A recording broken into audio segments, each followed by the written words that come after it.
તો જ્યાં ગૌ સેવા થાય છે ને, જેવી હવે મંદિરોની ગૌશાળાઓ છે, એમાં આપણે બધાએ પોતાના હૃદયથી મદદ કરવી જોઈએ.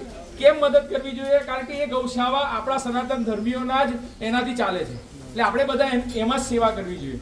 વ્યક્તિગત કોઈ જગ્યાએ ઘાસ ખવાતું હોય તો ખવડાવતા હોય, જ્યાં કે કોઈ જગ્યાએ 10-10 રૂપિયાની લારી ઊભી હોય ત્યાં કરો. ના નહીં, દૈનિક તમે 5-10 રૂપિયા નાખતા બરોબર, પણ જ્યારે વિશિષ્ટ રીતે આપણે આવી રીતે કંઈ કરવું હોય ને તો આપણે સનાતન ધર્મીઓ આવી રીતે આયોજન કરી અને આવું સરસ, તમે બધા બહુ સરસ સેવા કરી રહ્યા છો અને આવી રીતે જ કરવાનું. જે ગૌશાળામાં ગમાણ હોય ને ત્યાં ફક્ત ગમાણમાં નાખવું, જેથી ગાય માતાના પગમાં ઘાસ ના હોય, એના મુખમાં જાય.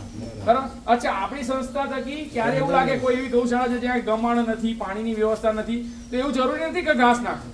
એવું એ સંસ્થાને પહેલા એ મદદ કરો કે તમે એની ગમાણ બનવા માટે જે સેવા રાશિની જરૂર હોય કરી ગમાણ બનાવડાવો, પાણીની વ્યવસ્થા કરાવડાવો. કારણ કે ગરુડ પુરાણના શાસ્ત્રમાં લખ્યું છે, જે વ્યક્તિ જીવન પર્યંત પોતાના જીવનમાં એક વાર ગૌ સેવા કરે છે તે જ સ્વર્ગનો અધિકારી છે. કારણ કે વૈતરણી નદી પાર કરવા માટે ગૌ સેવા જ જોઈએ.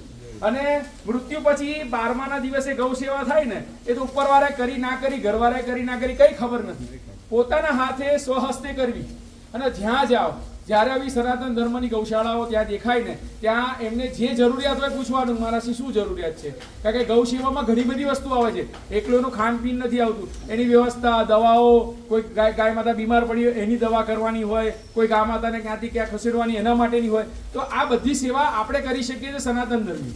બરાબર. એટલે ગૌ સેવા નામ કેમ આપ્યું છે? એકલી ઘાસચારાની સેવા નથી, ગૌ સેવા.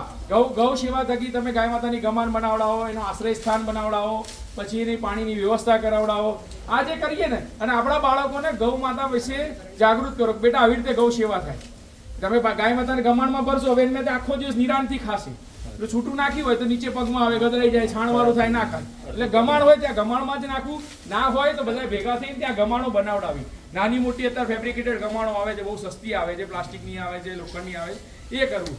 આ કરવાથી આપણે બધા ગૌવંશ બચાવીશું અને ગૌવંશ થકી જ ભારતીય આર્ય સંસ્કૃતિ બચશે.